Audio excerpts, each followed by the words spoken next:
The Champions League is back. The champions!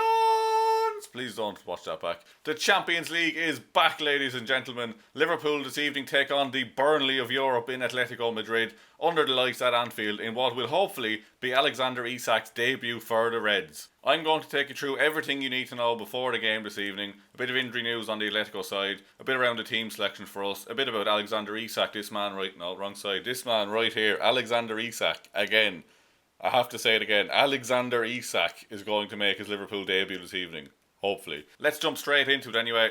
The first bit of news that we need to talk about today is the fact that Julian Alvarez is going to be missing the game for Atletico Madrid in what, amazingly, is his first ever game in his career he's missed through injury. Like, what an insane stat that is. Like, I know he's not that old, but to have never missed a game through injury, that's just incredible. And yeah, that's going to be a huge loss for them this evening. Obviously, they do have other attacking talent in the likes of Antoine Griezmann and Alexander Sorloth, but we know what Atletico are like. They're going to sit back.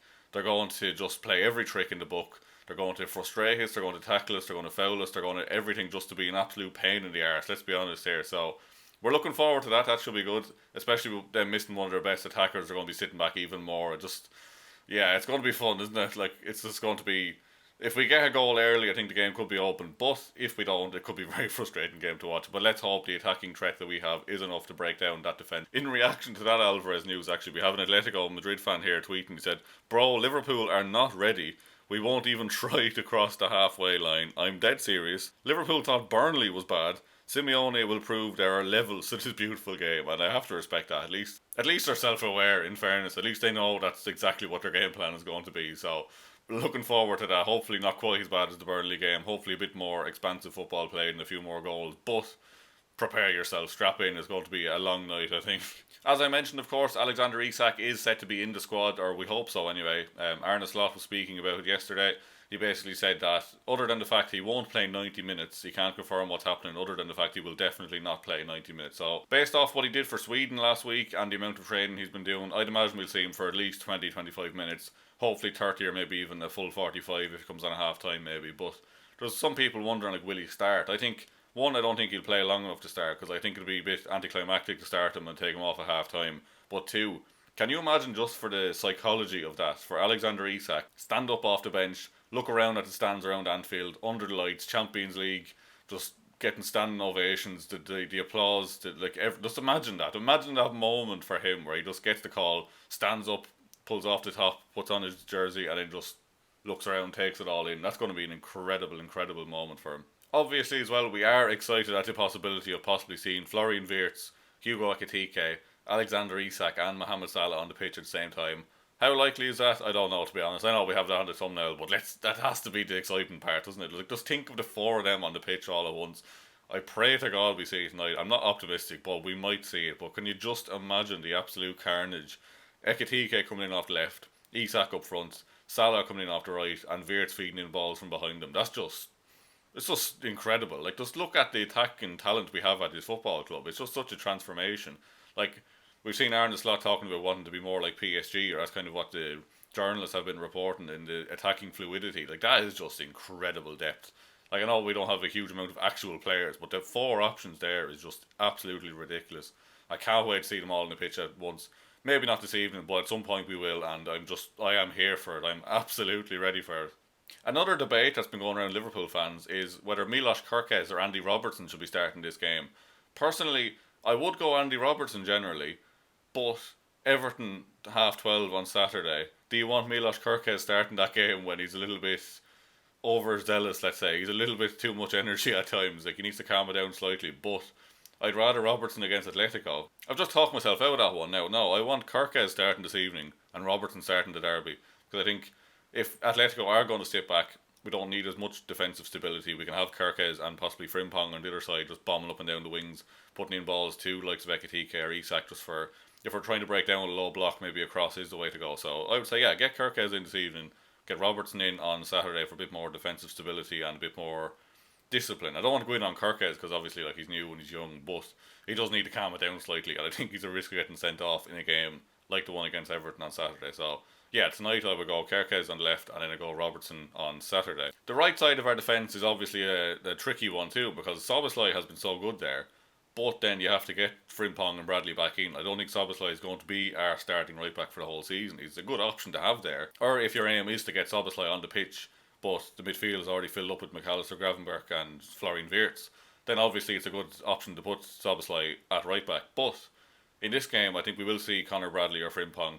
Possibly Frimpong just for the pace again. Like I said, if Atletico are going to be sitting back, we need to be bombing up and down them wings, getting crosses in. So possibly Szoboszlai in midfield. I know McAllister got a knock in the last game. I don't know if I don't think he's injured as such, but will we be a little bit more careful with him just purely based on the fact that he is a little bit hurt and it's not worth risking him against a team like Atletico who will be kicking the shins off him. So, interesting one. I think I'll go Szoboszlai and Gravenberch in midfield with Wirtz in front of him. Maybe bring McAllister on for the last 30 minutes or so and stick Frimpong at right back. I just want to quickly address as well the Florian Wirtz situation. Like, we have Steve Nicol coming out during the week saying he thinks Arne Slot should be dropping him from the starting 11, which I think is just ridiculous. Like, has he been absolutely phenomenal? No. Has he been more than good? Yes, I think he has. I think he's definitely getting better every game. You can see him getting more comfortable. He's getting used to the physicality. I think a game like tonight will be good for him. Like, we have a stat here. So, like, last year, Florian Wirtz won more Man of the Match awards in the Champions League than any other player. He got 5 Player of the Matches in, I don't know how many games Bayer Leverkusen played, but that is a hell of a lot of Man of the Match awards. And again, it's just absolute nonsense calling for him to be dropped. It's just, he's a top class player. He's going to come very, very good, and I think anyone looking to drop him at this point is just insane, to be honest. Like, he will get there. He is already pretty much there. Yeah, just total insanity, I think, to be calling for his head. I can understand it from rival fans. Like, if they want him to flop, I understand that. Like, any Chelsea player signs, Arsenal player signs, like Victor Gyökeres, yeah, we're all hoping he flops, obviously. Zubamendi, we hope he flops at Arsenal. Like, all these players, like, rival fans are going to say what they're going to say, but to see it from Steve Nicol is just a bit weird. Like, he always just seems to stick the boot in on Liverpool players whenever he can, and I don't know, I just find it very weird. Just to go through some of Atletico Madrid's recent results as well, by the way. So, their opening game with La Liga, they lost 2-1 to Espanyol, they then drew 1-1 with Elche, drew 1-1 with Alaves, and then won 2-0 against Villarreal.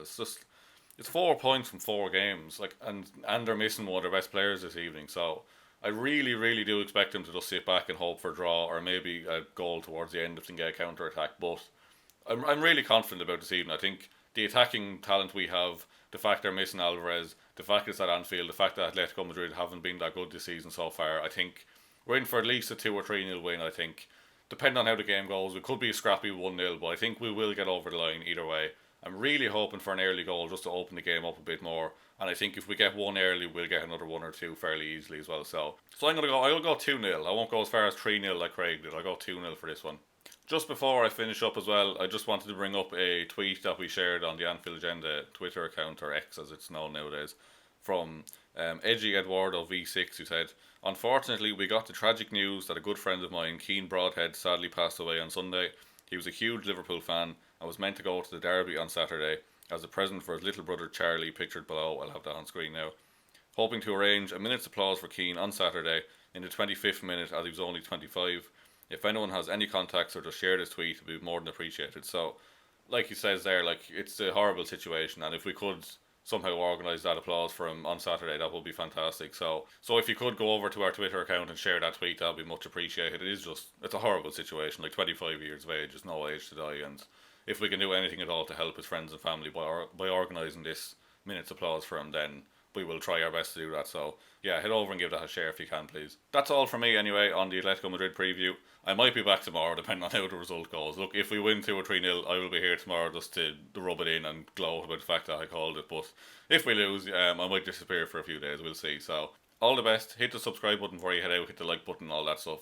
Craig will be live from 6:45 this evening for our watch along, so be sure to tune in for that one, and we will see you very soon. Thank you very much for watching.